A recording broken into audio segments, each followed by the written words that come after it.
গল্পটা যদি আপনার হৃদয়ে ছুঁয়ে থাকে তাহলে অবশ্যই লাইক দিন, কমেন্ট করে আপনার অনুভূতি জানান আর শেয়ার করে ছড়িয়ে দিন, হয়তো কারো জীবন বদলে যাবে। একটা ছোট গ্রামে থাকত এক যুবক। নাম তার কেউ জানত না, সবাই শুধু বলতো, ও তো নামাজও পড়ে না, রোজাও রাখে না। রমজান এলো, চারপাশে সেহেরি, ইফতার, কোরআনের তেলাওয়াত।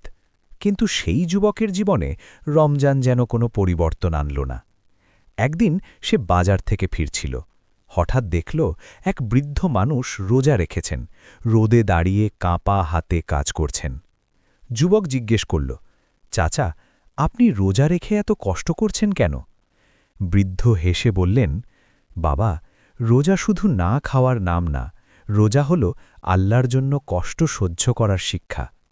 এই কথাটা যুবকের হৃদয়ে লেগে গেল। সেই রাতে প্রথমবার সে সেহরি খেল।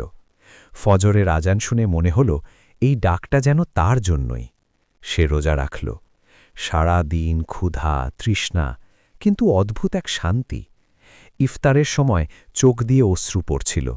সে বলল, হে আল্লাহ, আমি অনেক দেরি করে ফেলেছি, কিন্তু তুমি তো দেরি করলেও গ্রহণ করো। রমজান শেষ হল, কিন্তু সেই যুবকের জীবন বদলে গেল। লোকেরা আবার বলল, রোজা মানুষকে বদলায়, কিন্তু সত্যটা হল রমজান নয়, আল্লাহর দিকে এক কদম এগোলেই মানুষ বদলে যায়।